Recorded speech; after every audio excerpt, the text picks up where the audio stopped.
Today's character analysis we're going to be doing is Daenerys, mother of dragons. Is she a hero? Is she a villain?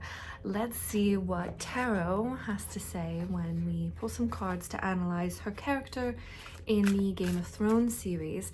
The deck that I'm going to be using today is the Brady Tarot, and I chose this one because Daenerys has a very animalistic energy about her. She can be very brutal, she can be very intense, and whenever I kind of want to know the savage truth, I use the Brady Tarot. Brady Tarot does not shy away from violence, brutality. It does not shy away from kind of presenting the more ugly sides or the more violent sides of our nature. And just knowing that we were going to do Daenerys today, I was like, I need to get my Brady Tarot. So that's the deck that we're going to be using, and let's jump right in.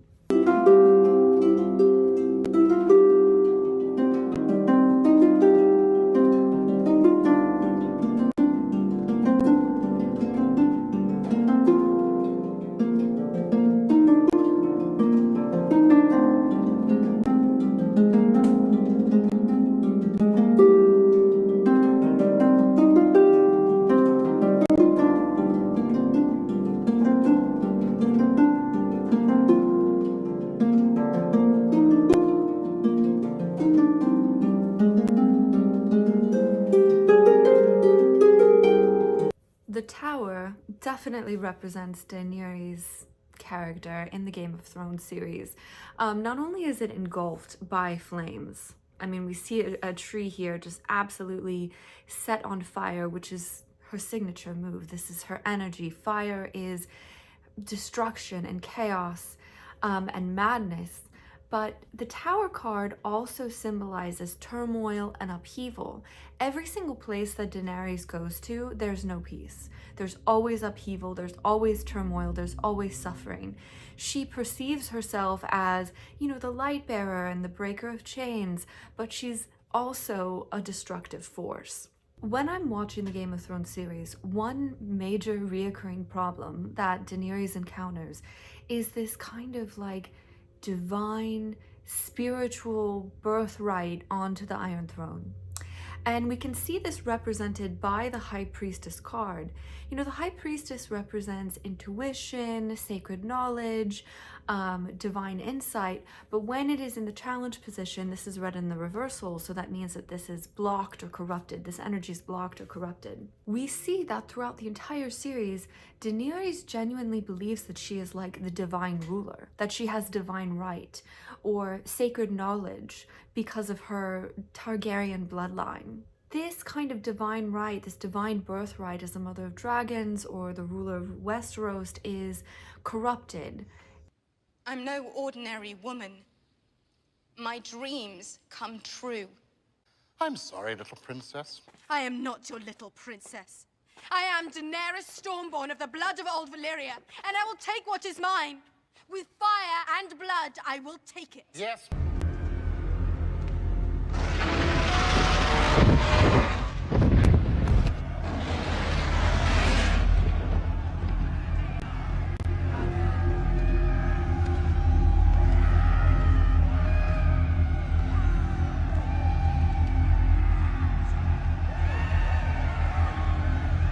Being the divine supreme ruler of Westeros, her intuition and her spiritual guidance becomes corrupted, and instead it's replaced with narcissism and megalomania. So when the High Priestess is in reverse, Daenerys represents a very good example about how what could start off as maybe divine wisdom and intuition, but it gets corrupted into something destructive and cruel and sadistic. Sometimes when I see the High Priestess in reverse, it reminds me of cults. And she definitely has a cultish-like following or a cultish-like belief where she almost perceives herself as a deity in some regards. So when the High Priestess is reversed, this energy, it's corrupted, it's blocked, and we see these false beliefs and deceptive influences in Daenerys throughout the entire series. The other interesting thing about Daenerys' struggle with her distorted perception of her divine right to rule is her corrupted sense of spirituality. She believes herself to be the rightful heir to the Iron Throne, and that she's somehow destined by God through her royal bloodline that she should and is entitled to the throne. And you know, when the High Priestess is in reverse, this energy is blocked, it's corrupted, and I feel like she struggles with this growing narcissism and megalomania throughout the series. The key word for the Ten of Wands is burden. And you see that as the very outward appearance of Daenerys. She is a formidable leader, but she's very much burdened with the weight of her ambitions and the expectations placed around her. She doesn't sleep easy. She feels the weight of Westeros and her destiny and her family legacy and all the people that depend on her and her dragons, everything on the weight of her back.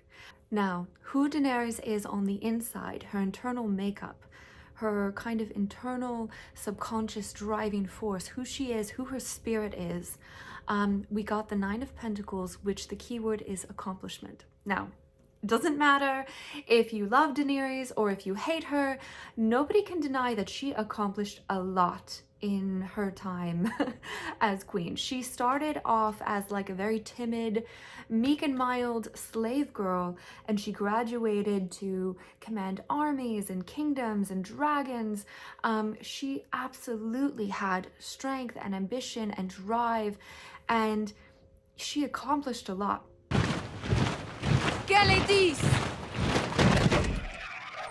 Raz Daenerys, of that ancient and honourable house, master of men and speaker to savages, to offer terms of peace. Now, this card represents the genesis of Daenerys, how her character was born, the beginning of her character.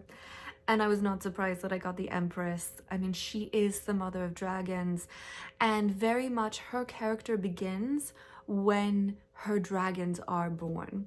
Now, the Empress, the archetype in the Empress card is mother, fertility, giving birth, and absolutely for Daenerys, becoming a mother, becoming the mother of dragons, marked her genesis, marked the beginning of her character. This was the beginning of her story, is when she became a mother, the mother of dragons. Oh, Khaleesi!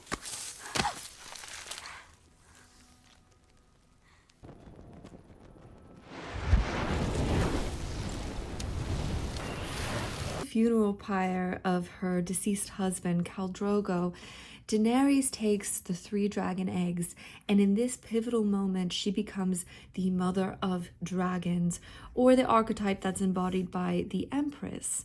This is definitely the genesis of her character. Before, she was just a Targaryen, but now the act of becoming a mother, specifically the mother of dragons, as represented in the archetype of the Empress, now she is a Khaleesi. Now her character, the genesis of her story has begun. The card that I got to represent the ending for Daenerys. This is at the end of the series. She's finally captured King's Landing. She's finally ascended to the Iron Throne. She has everything she wants, everything that she's worked for the entire series, but then she loses it all. In the final scene, she loses everything that she's worked so hard for. Not only does she lose her dragons and her kingdom, but also her life, right? Jon Snow basically takes it away from her. Her vision, her planning for the future is erased, it's gone. Everything that she's fought so hard to attain gets taken from her. Won't be built by men loyal to the world we have. The world we need is a world of mercy. It has to be. And it will be.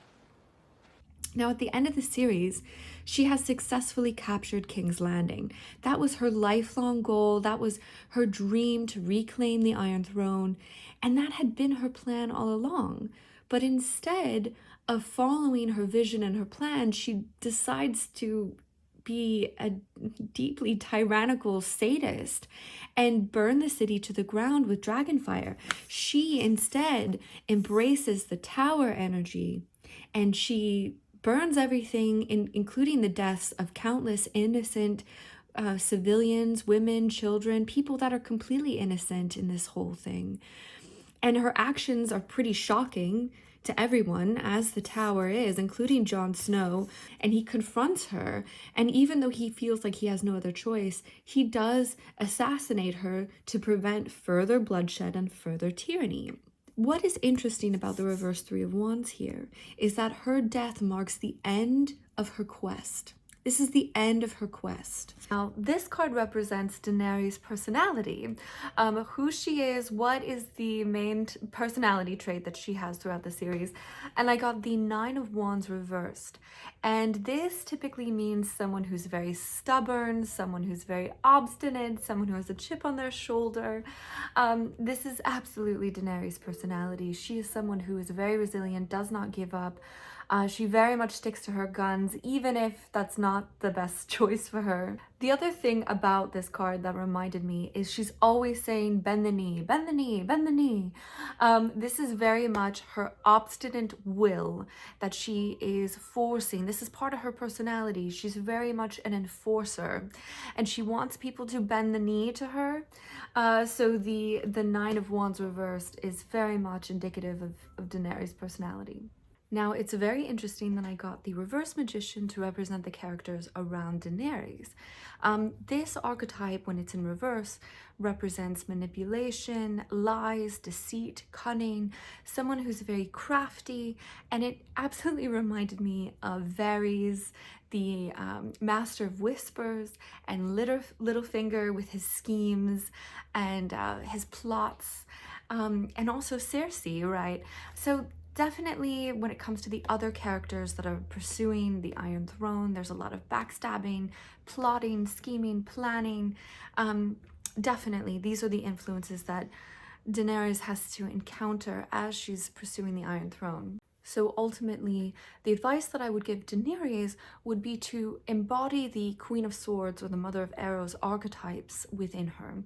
That is someone who is very logical, very strong-willed, strong-minded, but is fiercely protective over her children, her followers, her dragons. Someone who seeks to protect and not cause destruction. All right, so for the outcome, I got the Sun. And for those of you that know that what happens to Daenerys, you know, that she's murdered by Jon Snow, you might be confused because you're like, no, she loses her kingdom and she's murdered. How come we got the Sun for the outcome? Initially, Daenerys' death at the end of the series might seem tragic, but I think the Sun card is very fitting here because of her death, there is now peace. It actually brings a brighter future to Westeros and to the people. Daenerys had descended into madness and had embraced being a tyrant, and she brought the tower energy. She was bringing chaos and instability and fire and murder to the realm. And when Jon Snow killed her, he was able to bring in a new era of hope and renewal to Westeros. So the Sun card being the outcome is actually very perfect and very fitting for this. Now we can have peace. So that is represented by the Sun card. And I think that was a great synopsis of Daenerys, the character, and the complex elements of who she was and what she believed.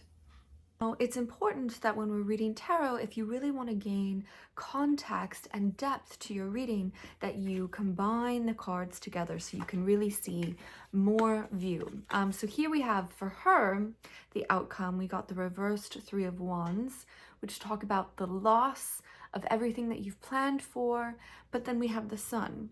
So putting these two together, we see that even though the main character, she loses, Daenerys, she loses everything. Her plans become ruined and destroyed. She loses her kingdom, her dragons, her life. Ultimately, her death results in a period of stability and harmony for Westeros. So we need to take these two cards and read them together. Now, at the end of every reading, I like to sit back and I like to pull out the major arcana because these are kind of the most powerful influences in the reading spread. And for Daenerys, we got, of course, her High Priestess, the main challenge that she has throughout the series. The corruption of her divine spiritual insight, that she feels like she's some earthbound deity who's destined to rule Westeros. That kind of like narcissistic megalomaniac perception of her godlike powers ends up corrupting and destroying her. Then, of course, the Tower, she herself, fire, brimstone, madness, destruction. She is very good at tearing things down and ruining things. We see that almost every single accomplishment that she does, she brings destruction along with her, right? That's a very powerful energy that she has. So I hope you found this interesting and educational. My goal with these character analysis videos is to kind of show you how we can expand the depth and the breadth of understanding archetypes in tarot, and also to kind of introduce you to the different types of deck, the different types of artwork, and how that can show up in media and fictional characters, real life characters. Anyway, thank you so much for being here with me. I hope you found this educational and enjoyable, and yeah, I'll see you next time. All right, take care everyone.